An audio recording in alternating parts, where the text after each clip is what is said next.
You are listening to the Pencil and Paper Podcast Network. Visit pencilandpaperproductions.podbean.com to find more great podcasts.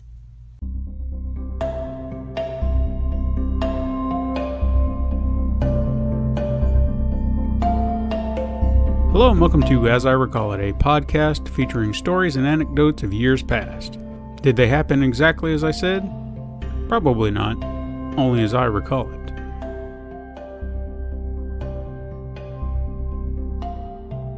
There's been a subject I've wanted to talk about here for some time, but I've avoided it for several reasons. The main one is heartache, for me and possibly for others. A family member recently suffered a tragedy that I experienced years ago. Attempting to speak to my cousin about this was difficult because I remembered my own mindset at the time and I wasn't sure how to approach the situation.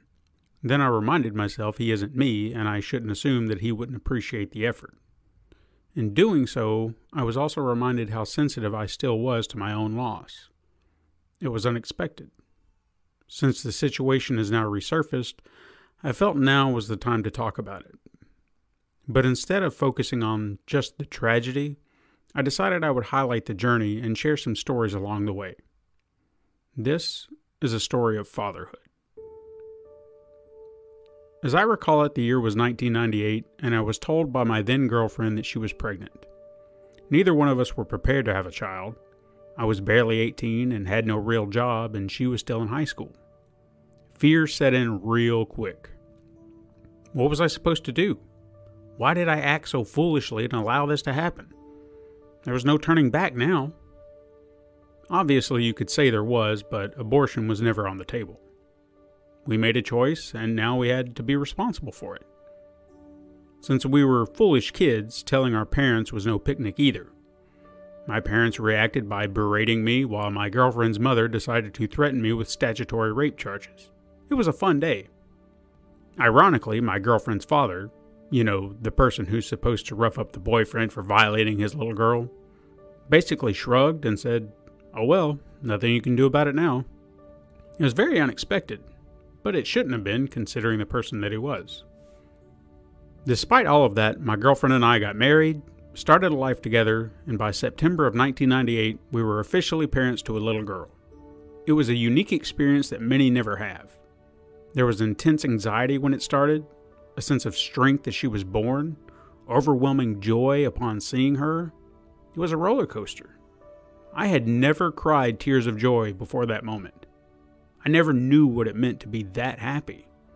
But there she was. Perhaps I should preface the continuance by stating that this is my experience and results may vary. Parenting is not right for everyone. Talk to your doctor if you're considering parenting. Jade, my first child, who would have been Stephen White Jr. had she been a boy. Why? Because go listen to the previous episode. I wasn't sure when this journey began, how it would go, and where it would lead. I just knew that a little human child depended on me, and I didn't want to let her down. At first, I felt like I was. I was stressed out and tired and never knew if I was doing the right things for her. She was a preemie, which put additional stress on us because of her health. I'm actually sitting here thinking about certain reactions I had in regards to stressful situations and actually hating myself for having them. One example was the first night my daughter was home, she wouldn't stop crying.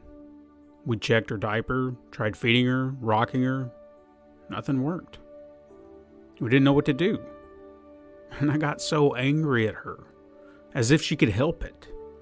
She was a baby and had no other way to communicate to us. The fuck is wrong with me? I shouldn't be a father. Over the course of our first year, Jade and I were thick as thieves, best pals, friends to the end. When I would get home from work every day, I would be greeted with a glowing smile from Jade. It was the greatest feeling in the world to have someone that genuinely excited to see me every day. After dinner, we would spend the evening playing and eventually passing out together. There are actually several pictures out there of us sleeping side by side. I even remember a video of me dancing in front of her while she watched me sitting on a bed, just smiling. That smile would melt anyone's heart. But eventually news came that would shift the dichotomy of the family. My wife was pregnant again. This time, with us being married and having our own home, the news was more joyous. Fast forward 9 months later, the delivery room situation was definitely different. First, this was a scheduled delivery. The child refused to come out and was 2 weeks overdue. Second, for whatever reason, the epidural didn't take, so my wife had to be put to sleep.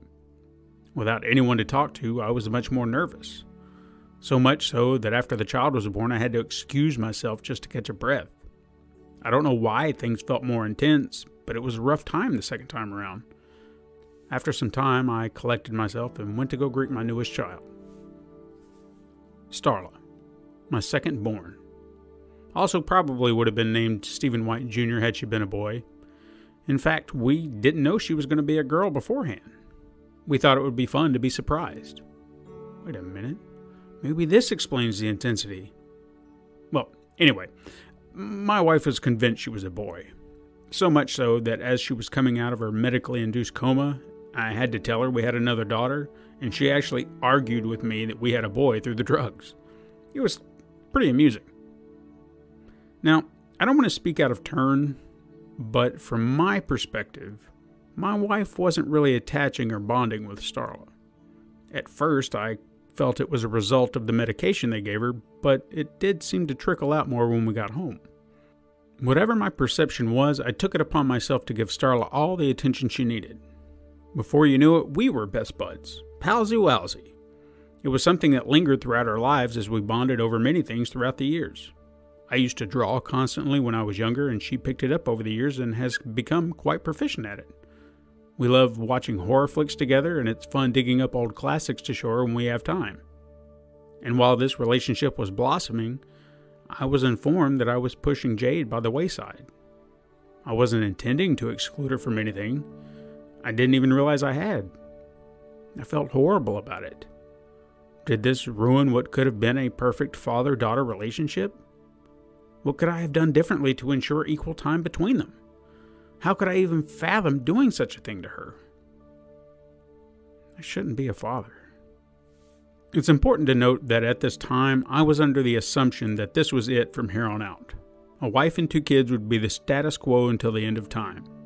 My wife was using some experimental birth control to stave off any more additions, and we were struggling to make ends meet. How great life was. Since I was still a kid trying to raise kids, I wasn't being very responsible about anything, and eventually my wife left me because of it. This was a devastating blow for me. Leaving her was one thing, but leaving my kids was something else entirely. We lived in separate apartments in the same complex, so seeing the girls was at least convenient. I didn't know what to do to fix everything except be more responsible. Being on my own during that time pushed me into doing just that, and it's one thing I actually am grateful for. After some time, my wife and I reconciled and the family was reunited. This is around 2000-2001. At some point, my wife had her birth control device removed for some reason that I'm not exactly sure of. Needless to say, the baby factory was open again, and before we knew it, there was another bun in the oven. Unfortunately, this was not a long pregnancy. Around 16 weeks in, we were informed that the fetus no longer had a heartbeat. My wife was devastated, but me? I wasn't sure what to feel. It was a child I would never know, and I couldn't change it, so no point dwelling on it. People depended on me, and I couldn't afford to fall apart. I had to be a pillar, so I buried any feelings I was meant to have on the matter. Around 2003, my wife was pregnant once more, and at the end of the year, we received an early Christmas present in the form of our 3rd daughter. Since we would be spending Christmas in the hospital, we made the most of it. Jade and Starla were allowed to spend the night with us. I drew a picture of a tree, taped it to the wall, and we put their presents under it. It was a first for all of us, really. Piper. Child number 3, but 4th sired if you're keeping track. Another daughter. Junior was off the table at this point because having a son was clearly not in the cards. I did what I could to bond with Piper, but as much as I hate saying this, I cannot remember any defining moments between us. She has always been her mother's daughter. I have always played second fiddle in that relationship. I'm not sure what more I could have done. I guess I could have attempted to spend more time with her, at least more than I was. I could have tried having more meaningful memories with her. I really hate digging through my mind and not coming up with any. Did I ignore her? Was that why she bonded more with her mother? I can't remember.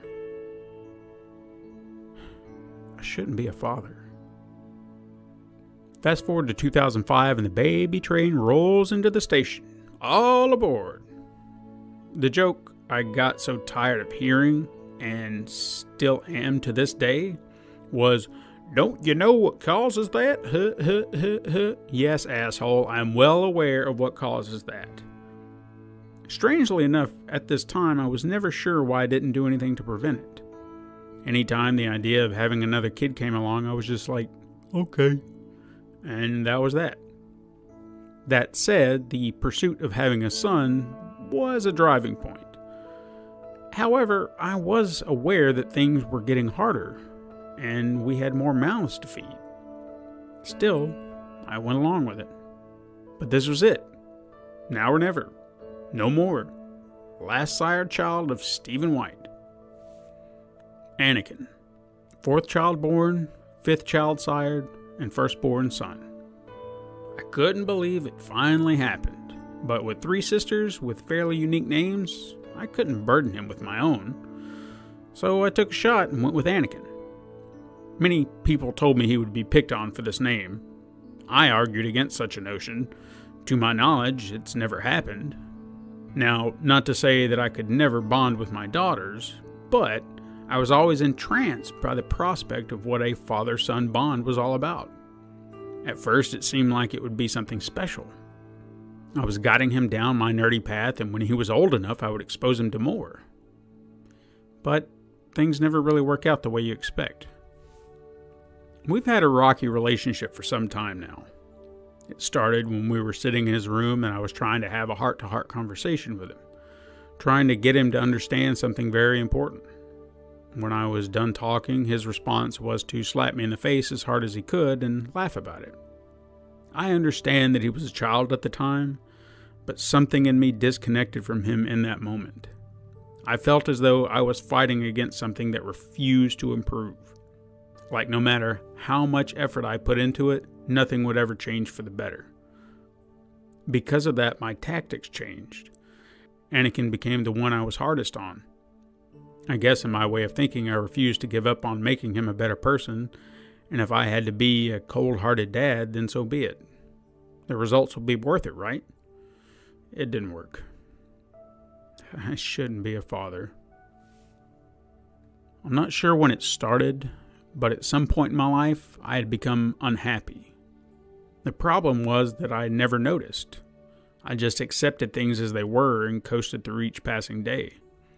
Eventually, I was reminded that I was alive and I was meant to be happy. This led me on a path of discovering why.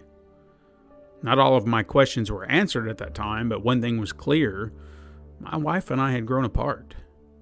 We married as teenagers, and as we grew up, we developed into completely opposite people. Her views of the world and mine were just not compatible.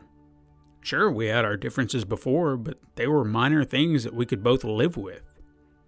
As we grew up, our views on life shifted dramatically, which is why I always begged my kids not to rush headfirst into relationships.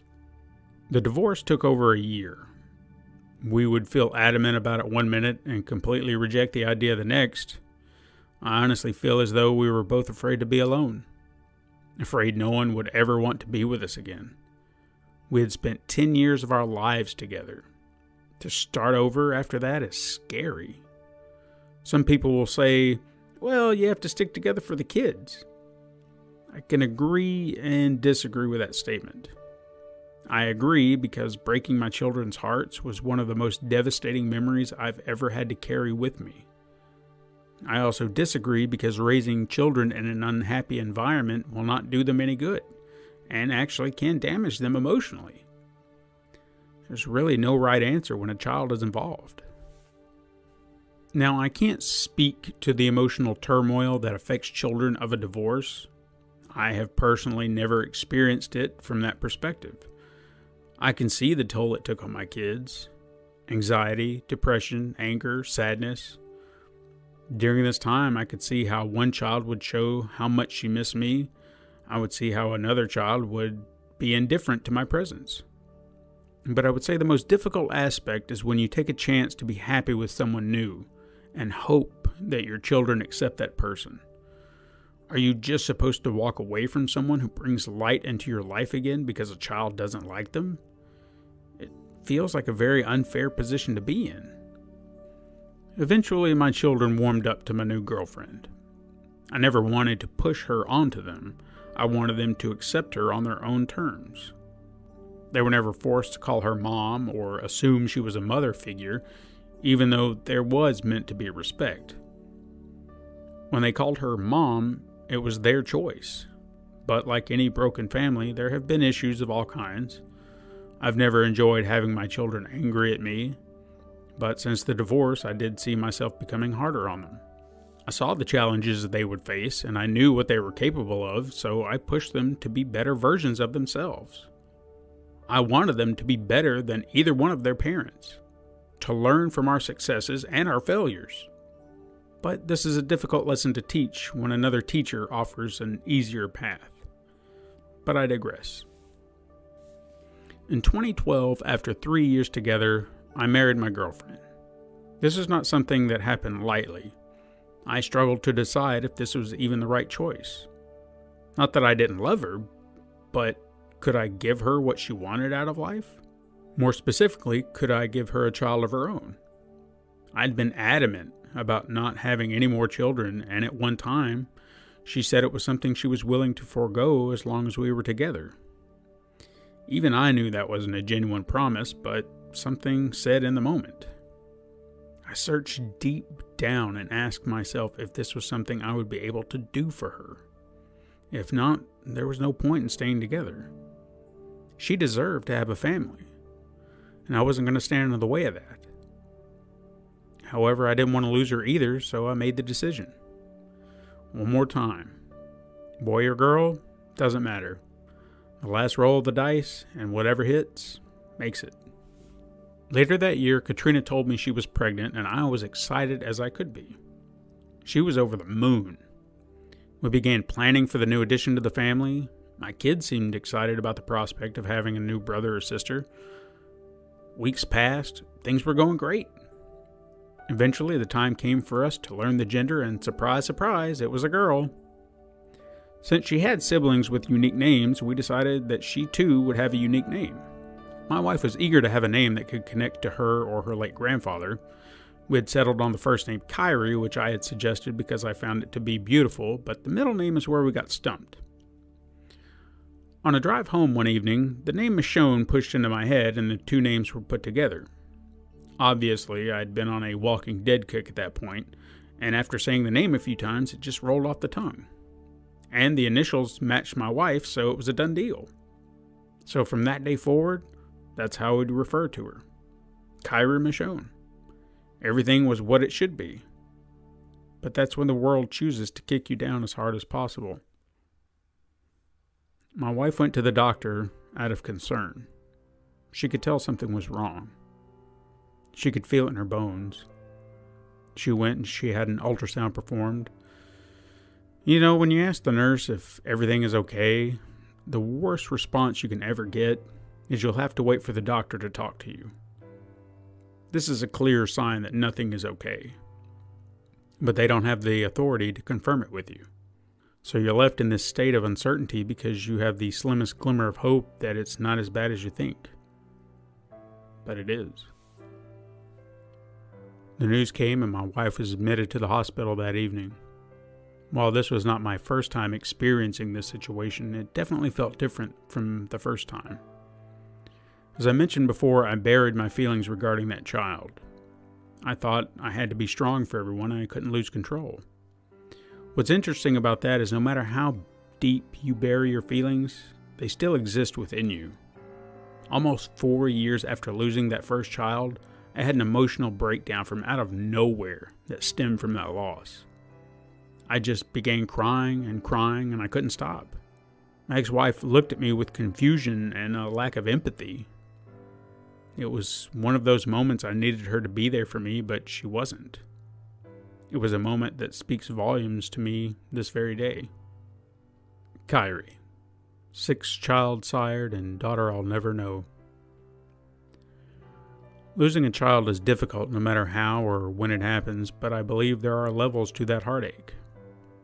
The first loss hurt eventually, but the loss of Kyrie was instantaneous. The first child had no name, no gender, so in a way, it wasn't someone specific to me. Kyrie had a name. She had a room. She had toys, clothes, a future. Kyrie was my daughter. In the hospital, we asked to see her. We knew she wouldn't be fully formed, but we still wanted to see our daughter. It wasn't an easy thing to process. It still isn't. I wanted nothing more for her to cry in that moment. But there we were, helpless parents. Nothing we could do to save our child, even though we would give up years of our own lives just to have her in ours. But I cherish the moment always because I got to hold my daughter, if only for a moment. I wish I was a father. As heart-wrenching as this feels for me, those who have spent legitimate amounts of time with their children only to lose them down the line has to hurt so much more. Not only because that child was someone to them, but someone who's looked them in the eyes, held their fingers, their hands, hugged them, kissed them, told you they loved you at some point, and even thanked you for doing something for them. They are more than just someone at that point. They are a part of you. Time passed and the loss loomed over us for some time. Even when I returned to work, I wasn't ready. The moment someone had asked about the situation, I had to hurriedly rush to a corner of the building and hide, just so I could break down and cry. I didn't want to be at work. I just wanted to silence the world and remain isolated. Time heals all wounds, as they say. However, the scars remain. Once it felt right, we tried again for a child, and before we knew it, my wife was pregnant again. Unfortunately, this pregnancy ended fairly quickly. At that point, my wife had a D&C, and we took a break from trying.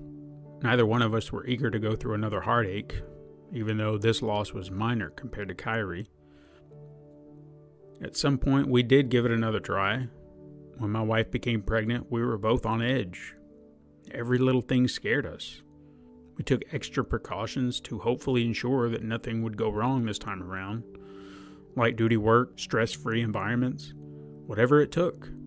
Before we knew it, the pregnancy was lasting longer than previous attempts, which relieved some of the pressure, but not all. Eventually, we reached the moment we had waited for. Calliope, 8th child sired, yet another daughter, but still carrying a unique name. Was I upset by another girl? No.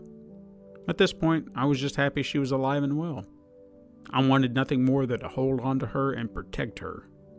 Her siblings came to see her and they all seemed excited. My relationship with Calliope is really hard to define at this point. At this moment, she's only 5. She seems to love me profusely some days and wants nothing to do with me on others. She teeters a line of respect and disrespect, has an attitude when things don't go her way, and can be brutally honest about her feelings. I hope that our relationship remains good as she grows older, but I'm afraid we'll run into problems as well. I say that last statement as it relates to the ongoing relationships I have with all of my children today. Jade and I have had some very rough times where we didn't speak to each other. I didn't agree with some of the choices she was making, but she was a legal adult, able to make her own decisions. I had a hard time letting go of the parental role of control and shifting to further guidance. As it stands today, everything is good between us, and I couldn't be more proud of the woman she has become. Starla and I have butted heads on numerous occasions when she was a teenager. It all hinged on what felt like utter disrespect towards all authoritarian figures. I felt there's a psychological connection to trauma there somewhere, but I'm not sure what it is. I always felt I could see the worst outcome of her decisions, and I was trying my damnedest to keep her from making those mistakes. But those choices were not mine to make.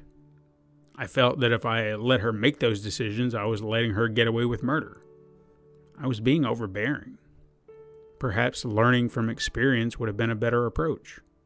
I feel our relationship is better today. There are still decisions she makes that I wish she wouldn't, but as I said, they are not mine to make, and I can't always assume what seems to be a bad move to me will result in the worst possible outcome. She has her own life to live. I only wish for her to have the best possible version of it, and I will support her in any way that I can. And for the record, her blessing the world with my granddaughter Rose is not what I would consider a bad decision. I have smiled many times because of that one. Piper and I have always had a distant relationship. After the divorce, she was never permitted to live with me because that's how her mother wanted it. I never pushed the subject, but I always missed her the most. Eventually, she lived with us for a few years, but authority and rules are not friends to a teenager. Unlike myself, when I felt my parents were butting in at that age, my kids always had another place to go to when things got too hard at my house. And that's what always happened. I admit to being tough, but I was reasonable as long as the rules were followed. Something that never quite sunk in with any of my kids. But I digress. After she left, I felt I was always going to have one kid who hates me to the point of silence. But eventually the air cleared and we saw each other again. She seems happy, and that's what matters, right? As I mentioned before, Anakin and I have always had a tumultuous relationship. I feel that everything I ever wanted from that relationship was tainted just to prove a point. As if to say you should have been happy with what you had instead of digging for a particular sex. And in some ways I feel like that's accurate. I'm not saying I wished he was never born. I'm saying don't expect a particular ideology based on preconceived notions. I put so much faith in what I wanted our relationship to be that I find it hard to have a relationship based on what it is now. It's ludicrous, and it drives the point that I shouldn't be a father. Now, I know I've said that several times, but it's something that I've truly come to believe. Some people are meant to breed, to pass along the best parts of themselves and make better people in the world. When I was younger, the idea of being a father was exciting and thrilling because I didn't understand all the aspects associated with such a responsibility. Today, knowing what I know now and seeing how things have played out, I don't think I was meant to be someone's father. I don't believe I have the proper disposition for it. But this is also based on the perception of what I think makes a good father. Patience and understanding. Both I've been known to lack when it comes to my kids. Attentiveness, something I feel I do less and less. Guarding them from pain. I've hurt my children, physically and emotionally. When I remember those moments, I'm filled with immediate regret and wish I could take them all back.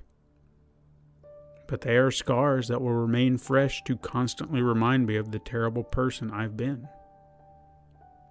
All of this said, I love my kids and I would do anything for them.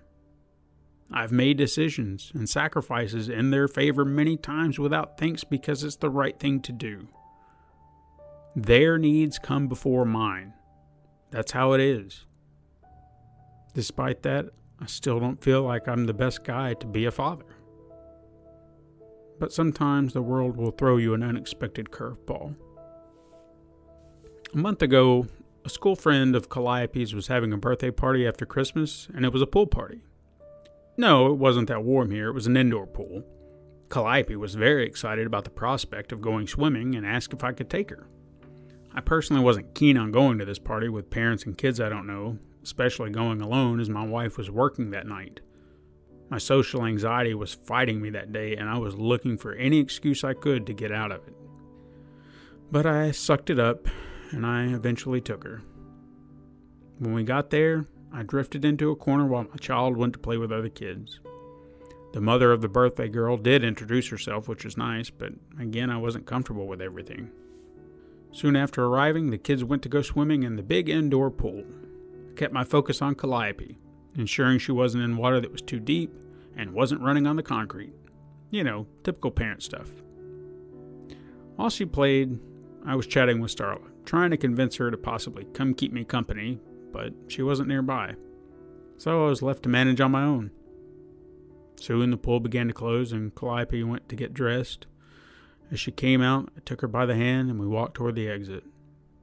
Calliope looks at me and says, "Thank you for bringing me, Daddy." I smirked surprisingly at her and responded, "You're very welcome.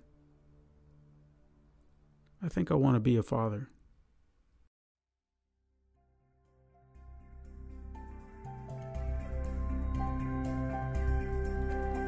Thank you so much for listening. I hope you enjoyed our stories. If you want to support the show, you can go to patreon.com/pencilandpaperproductions or pencilandpaperproductions.podbean.com and click Become a Patron in the top right-hand corner. Remember, you can tell your friends to find us on the Pencil and Paper Podcast Network, found on Apple Podcasts, Podbean, Spotify, Google Play, Stitcher, or wherever you find your podcasts, and even youtube.com/pencilandpaperproductions. Thank you so much for joining us, and I hope you'll join us again next time for more stories.